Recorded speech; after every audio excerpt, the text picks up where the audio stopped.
It is estimated that around 250,000 pregnancies are lost each year due to miscarriage under 24 weeks. 2,612 babies are stillborn each year, with a rate of 4 per 1,000 pregnancies after 24 weeks of pregnancy, and 2.9 per 1,000 births sadly have a neonatal death in the first 28 days. Preterm birth is still one of the largest reasons for neonatal deaths and why the rates have remained pretty steady over the last 5 or 6 years. And the largest proportion of stillbirths occur before 37 weeks of pregnancy. Inequalities, social deprivation, they all play the largest impact on the rates in the UK. Black babies have double the stillbirth rate at 5.8 per 1,000 babies born, and in babies who are of Asian ethnicity, this is 5.2 per 1,000 babies born in the UK. Black women are also more likely to experience miscarriage compared to white women, and these inequalities need to be a main priority and need tackling and addressing here in the UK. So if you know someone who's had a miscarriage, a stillbirth or a neonatal death, how can you support them best in that postnatal period? Well, firstly, it's important to acknowledge that you need to approach it with empathy, compassion and support. And first of all, ask them for their baby's name and ask them how they are feeling. Pause. Do not immediately interrupt. Let them talk. It may take a while for them to open up and truly show you and talk to you about how they're really feeling. Ask them their baby's name and use their name as much as you can do when you see them. Sit and listen and say, I'm so sorry for your loss. I can't imagine how you feel, but I am here for you. And leave them space to talk.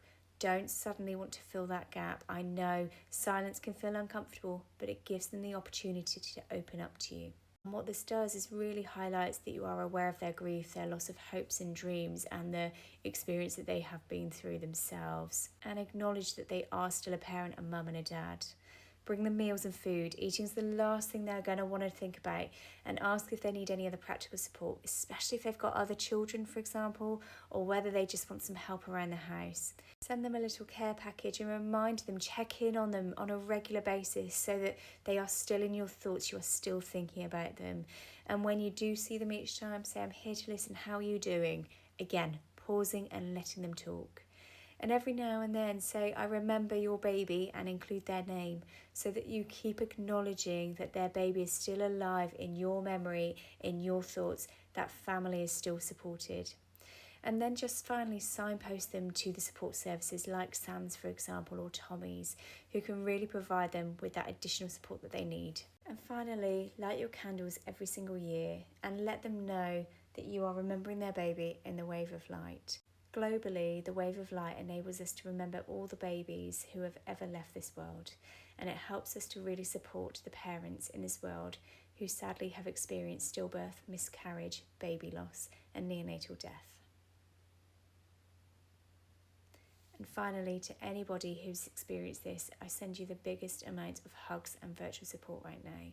It's an incredibly difficult time, and I want you to know that I'm thinking of you and that there is SANS and Tommy's available out there if you want to contact them.